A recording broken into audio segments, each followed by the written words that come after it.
Good morning, guys. It is Sunday. It is currently 41. Oh, wait a minute. Oh, I've been working on this video for an hour doing research. It's 40 degrees with possible high of 46 and a real feel of 39.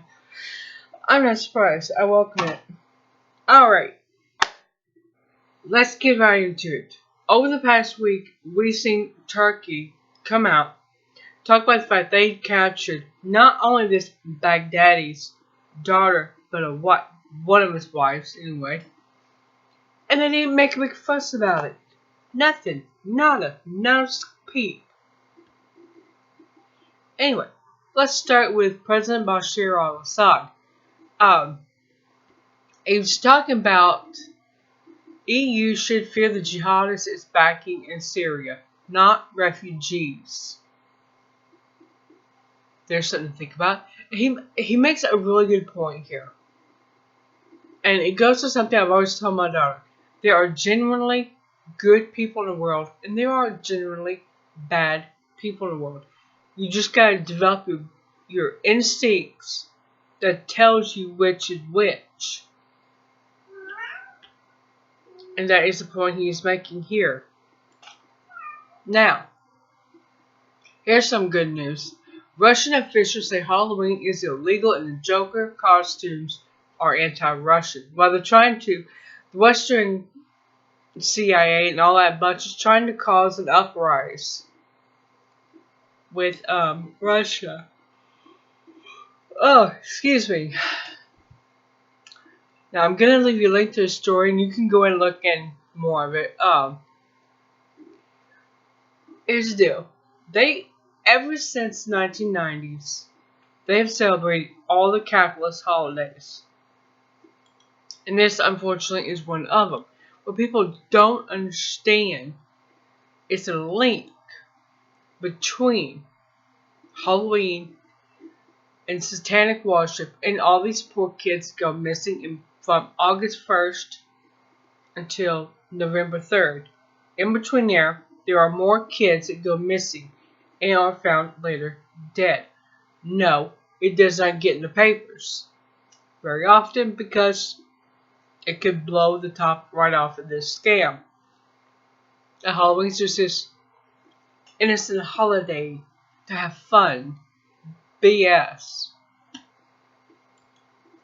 And they also have another article linked here. Russia's ongoing war on Halloween from 2016. I agree with them. This is just one holiday that really needs to go in the books as done, over, finished. Moving on. Trump impeachment scam as theater and distraction. I agree with Pravada that this is nothing more than scam as theater and distraction. They got it half right. Here's the deal. For as long as I can remember, anytime something went wrong in a government operation overseas, when things fell apart, all of a sudden Trump would be doing something. He'd be getting divorced. He'd have a baby. He'd be getting remarried. During the Somalia Black Hawk Down event, his financial disaster came out. It came out that the Somalians captured a pilot, one of our pilots, that was dead, and dragged his body through the streets. Now, Clinton couldn't have us focusing on that, so Trump let his disastrous investments and their bankruptcy come to light. So we stopped talking about what happened in Africa. Oh, God. I had to go over to Program 11 and walk back with Antonio because we got a bunch of crackheads around where we live. But back to my story. Every time something fell apart, there's always been a celebrity that came in, created a ruckus, and then when they were no longer needed, they went back into the closet, wherever the hell they were. Good for them, whatever. Anyway, Trump has been one of these that no matter what, he has always created a distraction. Right on cue. It's almost like, well, they were already preparing him. Something to think about. Moving on. Now, the Israeli army contradicts Jordan's king. It says lease on Enclave extended. No, it has not been extended. 25 years ago, the Jordanian king Abdullah I leased land in the northern area of Jordan to Israeli farmers to farm. Now, it's a 25-year lease, and that was it. It was to end the land, go back to Jordan, and then go back to Israel. Good luck with that one, Your Highness. Of course, in between, King Abdullah first died, and now his son has to deal with this situation. According to the Israeli army, it's been extended. No, it has not been extended. They are trying to steal yet more land. They're going to try and do to Jordan what they've done to Palestine, and that is steal as much land as possible. You see, the Al Mosque in Jerusalem belongs to Jordan. The mosque itself does. The land did at one time, but they're leasing it. The land itself is being leased to Jordan.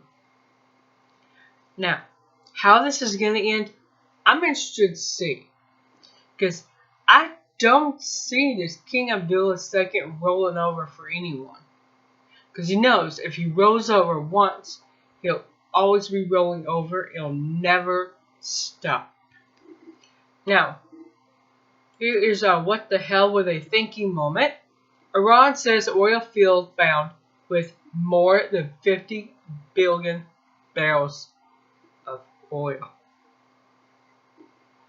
Holy moly. What were they thinking making this public? This is something they should have kept under their hats. Seriously. They should have kept this tidbit of information to themselves. Because now that the world knows there's all this oil, they're going to be lining up and trying to figure out how can we steal it. What do we have to do to steal this oil? If you want to see the future of Iran, look at your neighbors. Iraq, Afghanistan, Yemen, Syria. Look at Lebanon, for crying out loud. They're trying to turn that upside down. It is time for Iran to take a stand. Because if they don't, they might as well get used to having their hands wrapped around their ankles forever. Because that is what will happen. Well, that is our events for the week. Going into a new one. Let's see what happens with these stories. I'll put them below so you can go check them out. See you later.